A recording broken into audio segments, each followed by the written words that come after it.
Chapter 4 on a Trail of Blood.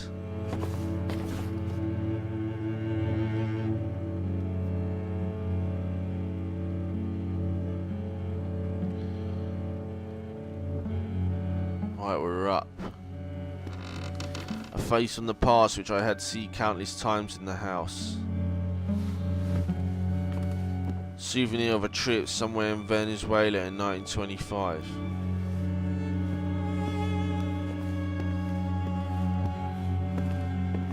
Souvenir, some antique you always store in the attic. Forgotten in dust, it was like a second burial.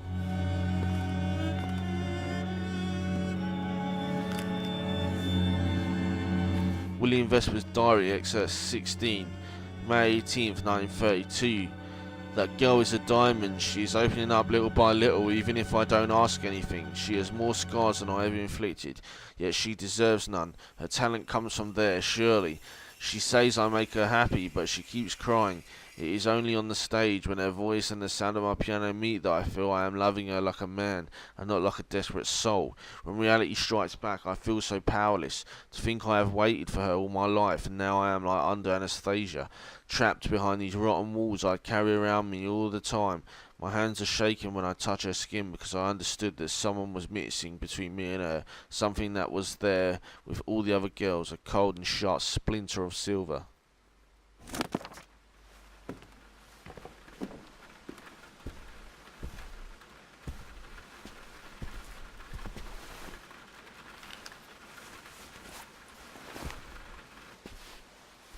These violent paintings, signed by Margaret, were hidden here. The owner was very passionate about his books.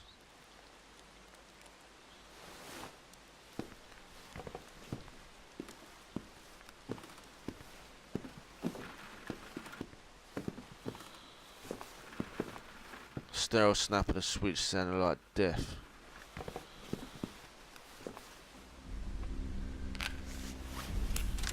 In the attic, none of the switches are working. Night reigned supreme there. I had to drive it away, but where would I find light?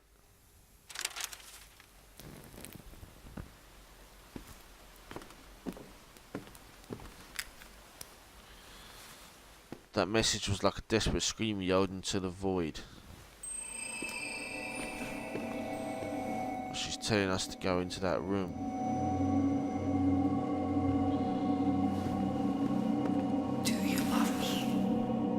Saving that shit.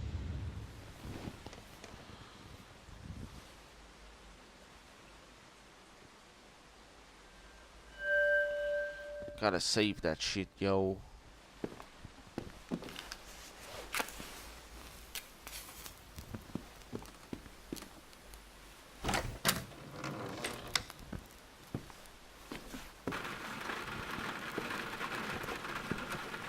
Switch won't do anything without power.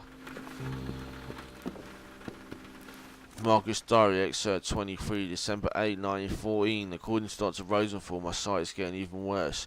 Only vague differences in lights help me differentiate day from night.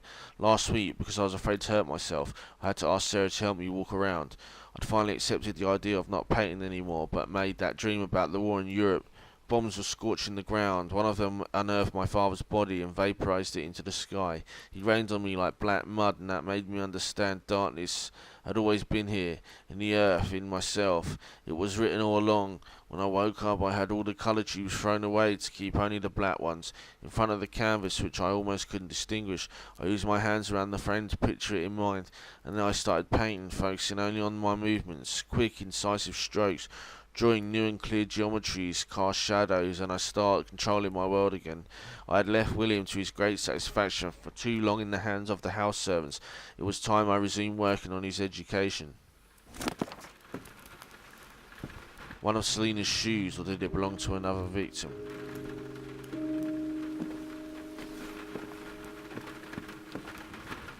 The clock's hand was blocked. How long had I been here? Margaret Diary Excerpt 24, January 8, 1915. I seldom write, but I never stop painting. My vision is larger now that I lost my sight. Even the house is now much clearer in my mind. Its shape, its furniture, its angles. I don't just see my surroundings as they appear, but as a whole. As a global map, my soul embraces at all times. The opposite of things offers infinite wealth.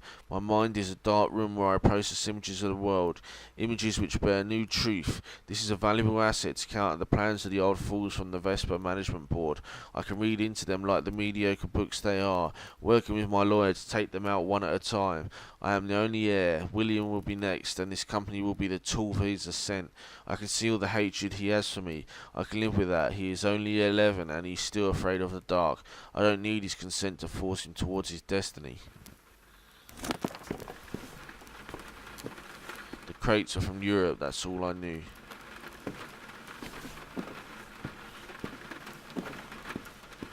A nightmarish painting, I didn't need that.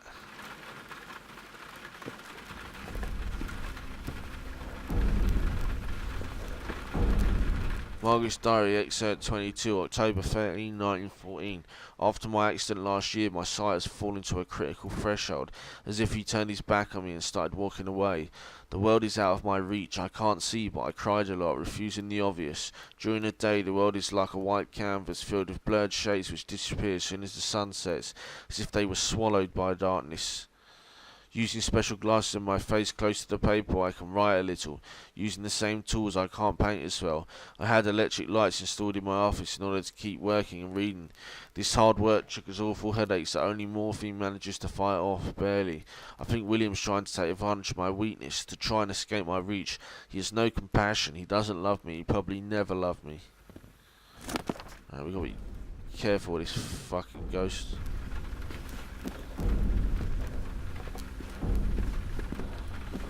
An ogre devouring a man, yet another evening on the sad earth.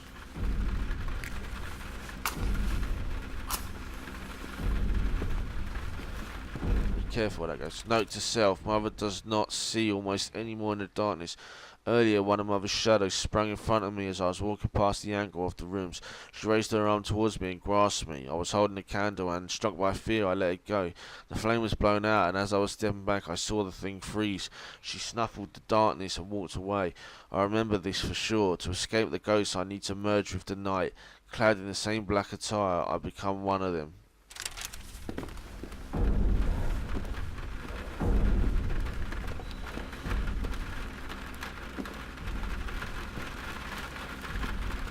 Shit!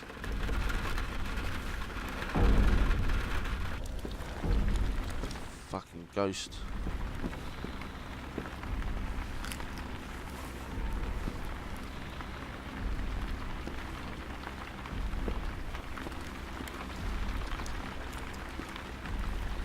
Close, I had no time to pry it open.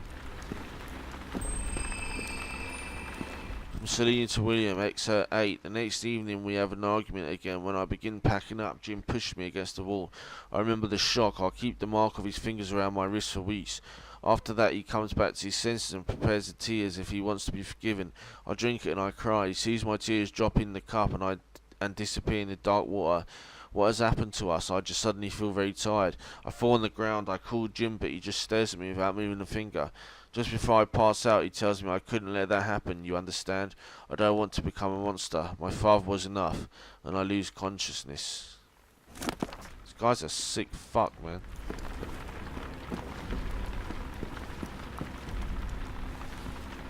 Some more pictures. Which?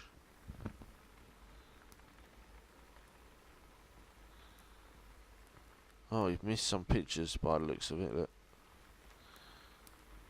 Need to get my eyes out a bit more.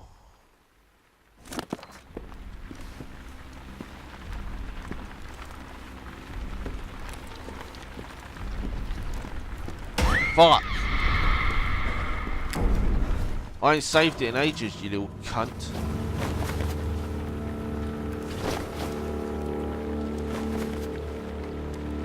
Fucking son of a bitch.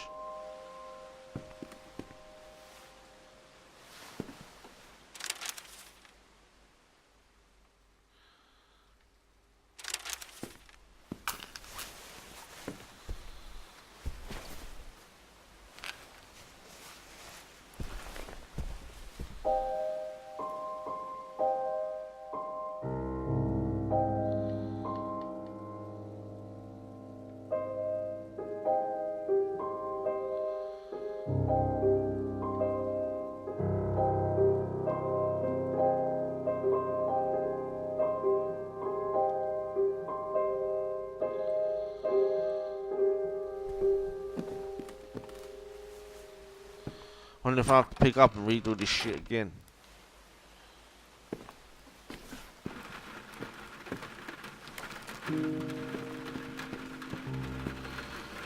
Pick them up, but I ain't reading them again.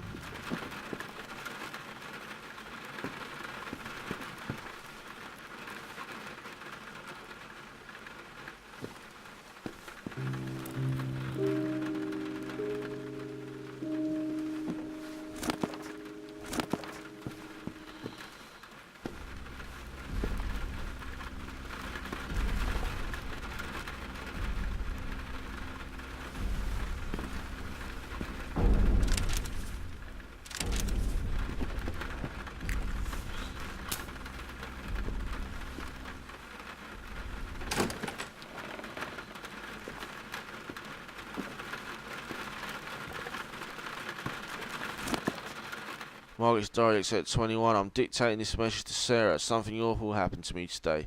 I was painting in the garden, shielded from the sun by an umbrella when I had one of these blanks. When I came back to my senses, I was looking straight at the sun, eyes wide open, the burning like a fire dagger stuck deep into my orbits. How long did I stay like that? Sarah says I got sunburn. I don't think this is the whole story, but I can't ignore the pain. This means I stayed there for quite a few minutes looking at the sun. Will I end up blind? I can only make out the shapes of objects and I will have a hard time moving. Dr. Roseford will come tomorrow and I will pray. I need darkness. I couldn't do this while holding a match. Apparently we can move it. A large painting was covering an opening to the neighbouring room. The monster depicted was surely terrifying, but I had seen worse during that night. Victims note 6. Dear Mrs. Walsh, I did all I could to support your application, but our manager is one of those pigs who believe women steal jobs from men and he won't allow them to put the country back in the shape. I'm so sorry. I know how badly you need a job. At least you won't have to deal with this ugly hound who thinks himself a leader. Men like him are precisely the reason why all this is happening. The world came to be thanks to people of both genders, and it will be saved the same way. God bless you. I will come and visit you. Linda Suevas. She obviously fucking dead. I already read that one.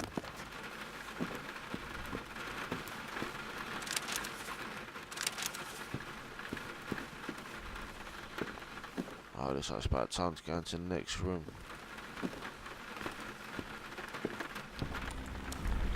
Thing is, I don't know where these fucking ghosts are, so... Without a disc, a grandfather would stay quiet.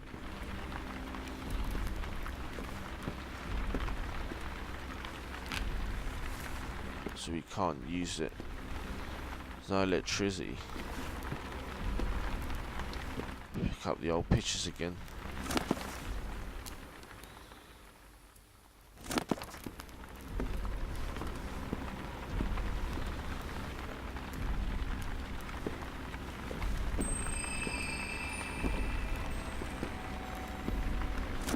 I read that already.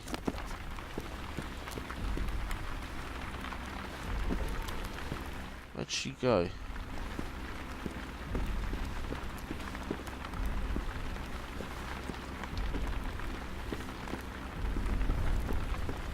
Oh shit! I want to go back and save it, man. I don't trust these fucking ghosts, man.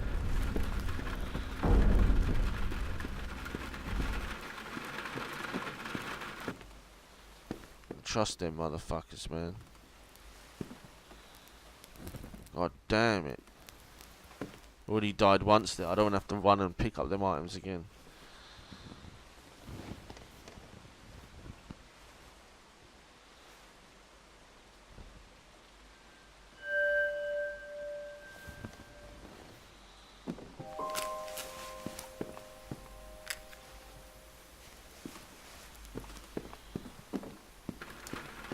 Get in there and check shit out. Where's this ghost that was following us?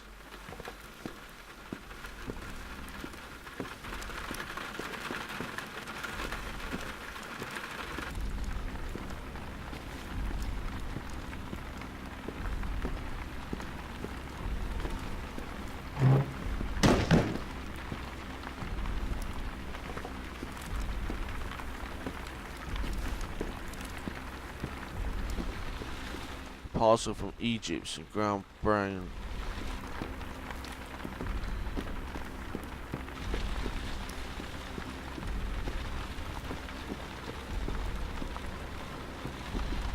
Old wardrobe colonised by moths. Oh, motherfucker. Got me, ain't she? Oh no, I got away. It's a new book. Margaret's Diary, Excerpt 3, January 4, 1896. Today was horrible. I couldn't stop crying. I feel so sick. I puked many times. I'm so cold. Even the tea Sarah bought me didn't manage to bring some warmth. It began early in the afternoon. I was painting when he started yelling. Everyone was in the garden to welcome a banker coming to negotiate our debt. Mother had insisted that we gave Dad this French medicine to make him sleep, to keep him quiet, but he started yelling. He had never yelled like that. My heart stopped beating. I couldn't breathe anymore. I prayed that he would stop. If Mr. Colbridge heard him, it would be terrible. Nobody went to make him stop. This was too important, so I did, for my family. I went to his room. I shouldn't have. Would she fucking kill that motherfucker?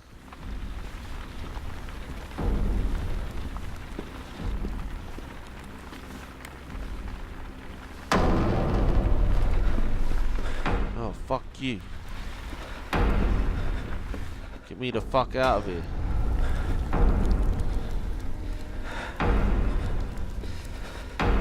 Fuck's going on? Shit! At least we know that's where the gramophone piece is.